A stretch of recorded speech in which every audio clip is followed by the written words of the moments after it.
I realized everything I thought I knew about my wife, Isabella, was a lie. The world around me shattered, like a mirror struck with a hammer. For years, she was my world, my partner, my reason for working tirelessly to build the life we shared. But behind her warm smile and tender gestures lay a betrayal I never saw coming, a betrayal that ignited a fire within me, one I would wield as the instrument of her reckoning. Isabella and I met when we were young, both working hard to climb the ladder of life. I had a job in construction, pouring my sweat into every project as if it were a masterpiece.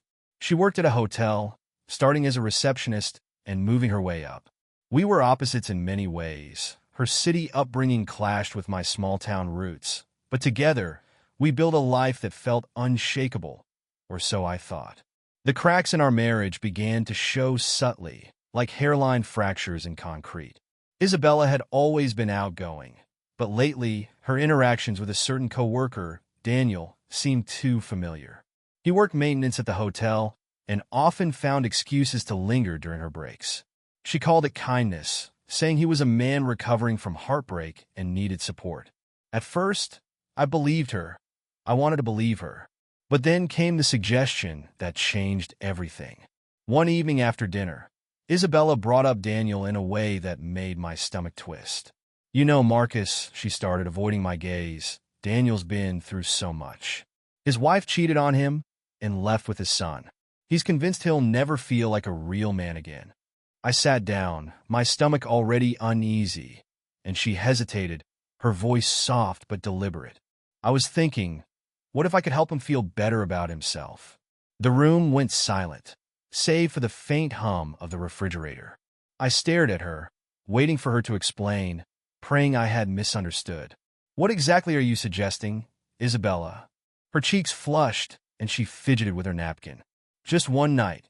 Nothing emotional, nothing romantic, just a physical gesture to help him regain his confidence." The words hit me like a blow to the chest. I couldn't believe what I was hearing.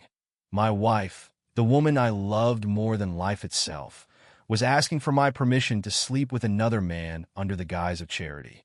I laughed bitterly, shaking my head. "You can't be serious." She reached for my hand, her eyes pleading. "It's not what you think, Marcus. It wouldn't mean anything. It's just something to help him heal." I pulled my hand away, my anger rising. "And what about us, Isabella? What about our marriage?" Her response was quiet but firm.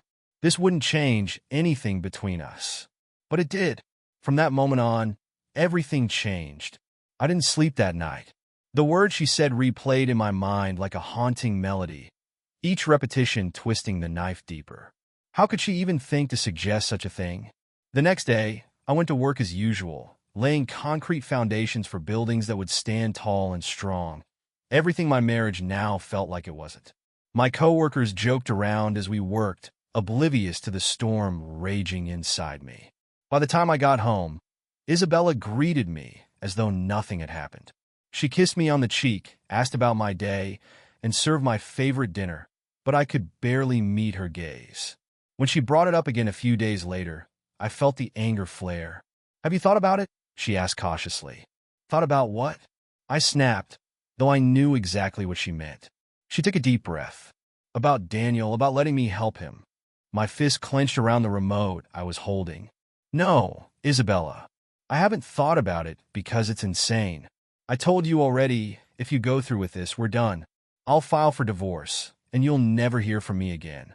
She looked hurt, as if I were the one betraying her. "I don't understand why you're so upset. It's not like I have feelings for him, Marcus." I stood, the urge to escape the conversation overwhelming. "This discussion is over. Don't bring it up again." But she did every few days. She would circle back to the topic, each time framing it as though it were a selfless act of kindness. Her persistence only deepened the wedge between us, and I started noticing other things, small things that made me question everything. The way her phone would light up with messages she quickly dismissed, the hushed conversations she took in the spare room. Then came the weekend she insisted I go on the annual fishing trip with my brothers. "You deserve a break," she said, smiling sweetly. "And you haven't spent time with him in months." It felt too convenient, but I agreed. A part of me wanted the space, the chance to clear my head and figure out what to do next. Before I left, she brought it up one last time. "Marcus, you're an adult," she said, her tone measured. "I can't stop you from feeling the way you do, but I've made up my mind. I'll do what I think is right." I stared at her, searching for the woman I thought I knew. She had already made her decision while I was gone. The betrayal unfolded exactly as I feared when I returned home 4 days later. The apartment felt different, emptier. Isabella greeted me with a warm smile, acting as though nothing had happened, but her eyes gave her away. That evening, as we sat down to dinner, I asked the question I already knew the answer to. "Did you do it?" Her fork froze midair. "What, you know what I'm asking, Isabella?" Her face paled, and for a moment, I thought she might deny it, but then she nodded. Her voice barely above a whisper. She said yes. The admission hit like a wrecking ball, destroying whatever was left of my trust. She hurried to explain, her words tumbling over each other in desperation. "It didn't mean anything, Marcus. I swear it was just one time, and it's over. I only did it to help him." I stood, my appetite gone. "You didn't just betray me, Isabella. You betrayed us, everything we built." She reached for my hand, tears streaming down her face. "Please, Marcus, don't do this. I love you. You're the only one I want." But I couldn't hear her over the roaring in my ears. I walked out, slamming the door behind me. What Isabella didn't know was that I had been preparing for this moment during those 4 days away. I had done more than fish with my brothers. I had consulted a lawyer, begun packing my belongings, and devised a plan. Revenge wouldn't be loud or violent. It would be cold, calculated, and precise. The next morning, while Isabella was at work, I cleared out the apartment. Furniture, electronics, kitchen appliances, everything that wasn't hers was gone. I left behind only the bare essentials: a single set of utensils, a twin-size mattress, and a note. The note was simple: "Good luck with Daniel." I blocked her number, cut ties with her family, and moved into a new place, but that was only the beginning. Isabella thought she had made a choice. Now it was time for her to live with the consequences. The silence in the weeks that followed was deafening. I imagined Isabella walking into the apartment that evening, her heart sinking as she found the stripped-down remnants of what we had built together. I pictured her reading my note, the weight of her choices finally settling in. But I wasn't done, not by a long shot. I had spent those 4 days crafting not just my escape, but a road map to dismantling the fantasy world she had built around her betrayal. Isabella had believed she could have her cake and eat it too. She would soon learn that actions have consequences, and those consequences would come with a price she couldn't ignore. The first step was ensuring the world she had so carefully curated would unravel before her eyes. While Isabella had been busy convincing herself that her actions were noble, I had been gathering evidence. Conversations, text messages, and even the timeline of her so-called charity work were laid out methodically. I wasn't just going to leave her. I was going to expose her. I drafted a single email, attaching screenshots of her text to Daniel and a copy of the divorce papers.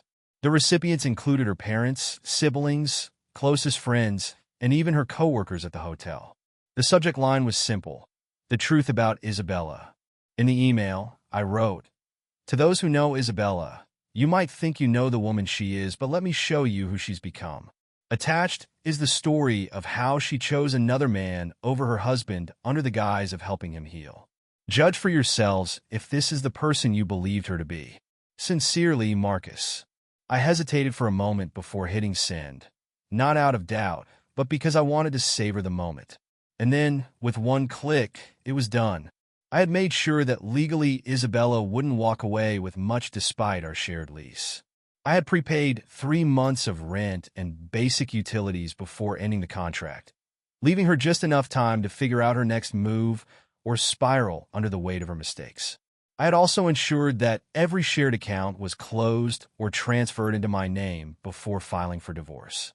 Bank accounts, memberships, even the streaming services, all gone.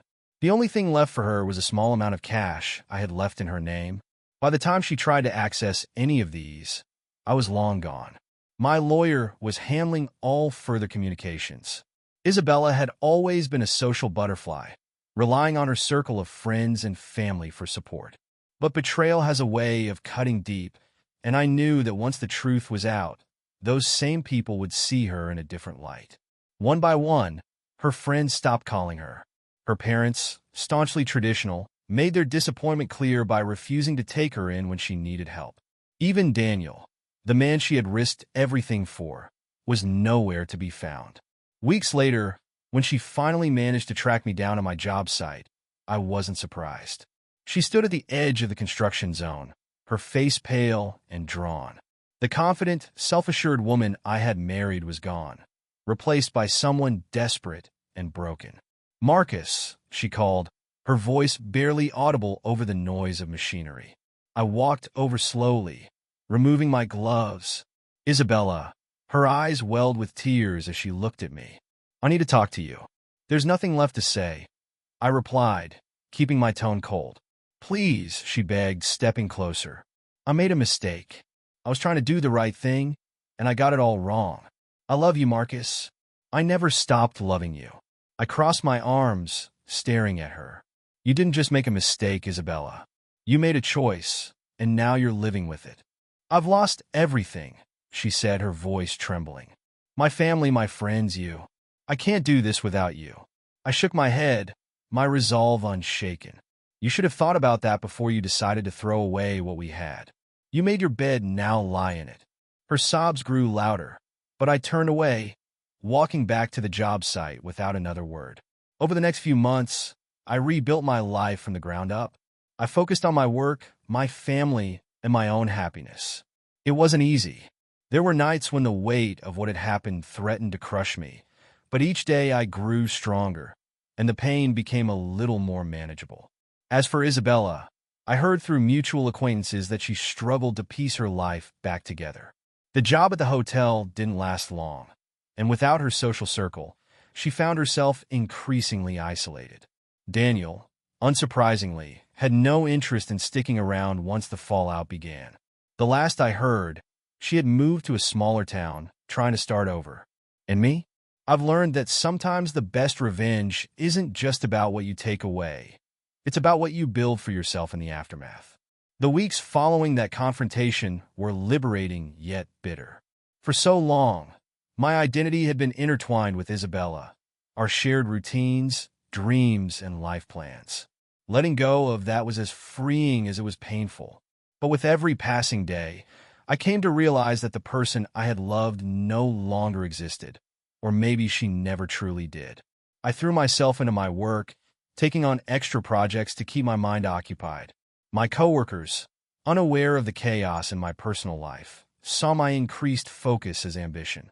They didn't know that each slab of concrete I poured, each structure I helped raise, was my way of rebuilding myself. At night, when the quiet became unbearable, I found solace in the gym.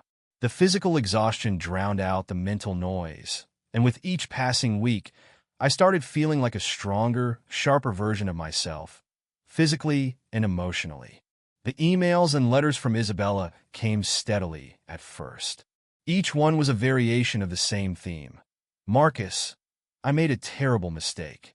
I let my compassion for someone else cloud my judgment, and I hurt the person I love most in the world. Please give me a chance to make it right. I'll spend the rest of my life proving to you that I can be the woman you deserve." I didn't respond. There was nothing left to say. She even tried sending gifts, a box of my favorite snacks, a new pair of gloves for work, even a scrapbook of our wedding photos and love letters. Each one was returned unopened. When she realized her words and gestures wouldn't move me, she showed up at my parents' house, begging them to intervene. My father, a man of few words, simply told her, "You had your chance. Marcus deserves better." My mother, though kinder in her delivery, said much the same. "He's healing, Isabella. Let him be." Through mutual contacts at the hotel, I learned that Daniel had been avoiding Isabella entirely. Apparently, after their single encounter, he realized it wasn't the solution to his problems. Worse yet, when news of Isabella's fallout spread among their coworkers, Daniel became a pariah. No one trusted him, and eventually, he quit his job and disappeared from town. The irony wasn't lost on me. Isabella had claimed she acted out of kindness, Yet her actions had destroyed not just our marriage, but Daniel's reputation as well. 6 months after the divorce was finalized, I found myself on the shore where my brothers and I had gone fishing that fateful weekend. The salty breeze felt different now, more like a reminder of resilience than a memory of betrayal. As I stood there staring at the horizon, my phone buzzed. It was a message from an old friend, Natalie. She had heard about my divorce and wanted to check in. Natalie and I had grown up together, but life had taken us in different directions. Seeing her name on my screen brought a wave of warmth I hadn't felt in a long time. "Hey Marcus, I'm sorry to hear about everything you've been through. If you ever need someone to talk to, I'm here." I stared at the message for a long time before typing back, "Thanks, Natalie. I'd like that." A year later, I ran into Isabella by chance at a grocery store. She looked thinner, her once vibrant smile now a shadow of itself. She froze when she saw me, her hands trembling slightly as she clutched a basket of groceries. "Marcus," she said softly.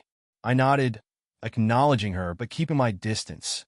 "How have you been?" she asked, her voice hesitant. "Good," I replied simply. "And you?" She hesitated, then forced a smile. "I'm managing." There was a brief, awkward silence before she said, "I still think about us, about you." I met her gaze, my expression calm but unyielding. "I've moved on, Isabella. I hope you can too." Her eyes glistened with unshed tears, but she nodded. "I hope you're happy." "I am," I said, meaning it as I walked away. I felt no anger, no sadness, just closure. Natalie and I began seeing each other casually. Her warmth and humor helped me rediscover parts of myself I thought were lost. While I wasn't ready to dive into another serious relationship, being with her reminded me of what love could feel like when it was genuine and untainted by betrayal. Over time, I learned to trust again. I learned that resilience isn't just about surviving. It's about thriving despite the scars. As for Isabella, her story became a cautionary tale, a reminder that actions have consequences, and once trust is broken, it's nearly impossible to rebuild. I built a new life for myself, one rooted in honesty, strength, and the understanding that sometimes letting go is the greatest act of love you can give yourself. For that, I'll always be grateful.